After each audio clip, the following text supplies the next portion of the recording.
जोरदार ताली असांजे प्यारे भाई साहब मौज कई आहे ऐं सालनि जो असां नंढड़ा हुआसीं न जीअं असां होश संभालियोसीं भाई साहब सवरूं खणी करे भगत साहब हिकु भगत कर उल्हासनगर में किथे ॾिठो हुजे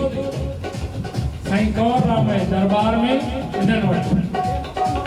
असांजो भगत साहब हिकिड़े ॾींहं ते पल्लव पातो हुयो भई वक़्तु अलाए केरु हाणे हिकिड़ी सिचुएशन खई हुअ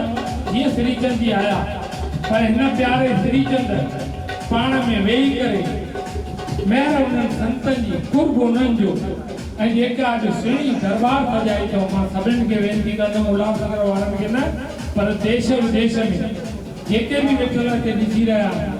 असांजा भगत कंवरराम साहिब जी जेकॾहिं पुराणी स्थाई दरबार ॾिसणी अथव न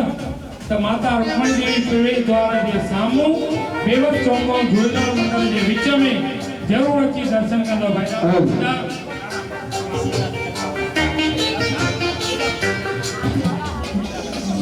श्री गीता संगत कंवरराम दरबार अचो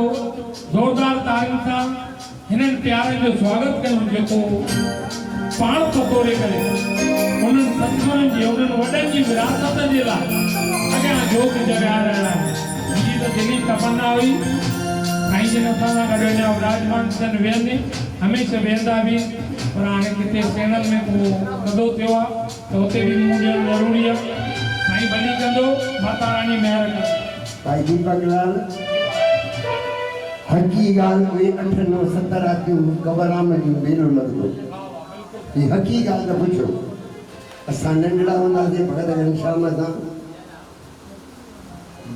बरोदारी मीरा वॾा कलाकार इहे थी बीहंदा भई दुकान लॻी वेंदा मास्टर चंदर अरे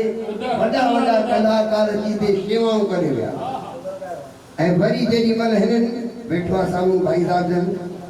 असांजे प्रकाश जी भगत साहब हिते अचे ही पाण बि आया वरी वियासीं उहो दरबार जी साईं विस्पत हुई ऐं साईं जन अमरावती वारा साईं कंवरराम जा पर पोटा बि ईंदा आहिनि असांजे घर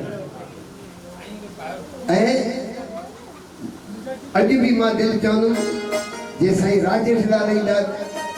हकी ॻाल्हि वेंदाई न त ते दाम ठहणो इहो ठहे पियो हिते ये हकी ॻाल्हि आहे इहो जेको कंवरराम धाम 3 नंबर में ठहियो आहे हेॾी सुहिणी दरबार सचे सतराम वारनि जी इहा हिते भई ठही पर परिवार जो एको भाई साहब हिन एको रखियो आहे इहा अॼु बि सुहिणी दरबार ठही आहे साईं जन सां मुंहिंजो ॻाल्हाइण जो थोरी मां साईं जन ईंदा आहिनि साईं कंवरराम जा मनवलाल आया साईं कंवरराम जे पुठियां साईं हीअं असां पहुचींदा राजेश लाल ईंदा आहिनि मां चयोमांसि हाणे हिकिड़ी दरबार मस्तु ठही आहे चई भगत साहब पोइ ऐं मोबाइल ते मां कढी चयोमांसि मां खणी बेबी पोटी ॾेखारियोमांसि मां चयो साईं ॾाढी शहंशाही ठही आहे सचो सतराम साईं कंवरराम क्या बात मां बि बाबा ॻाल्हाए जोर सां मां बि साईं बाबा साईं चांडूराम साहिब जन खे अर्ज़ु कयो मां साईं ॾाढी सुहिणी दरबार ठही अथव ऐं सालनि खां वठी करे जेका इहा हुई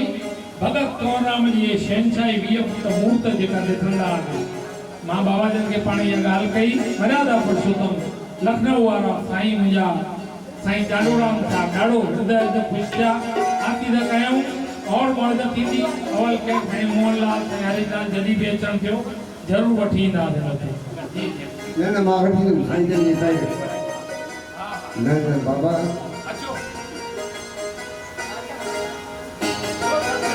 बोलो सतगुरुदेव भगवान पर माता रुक्मणी देवी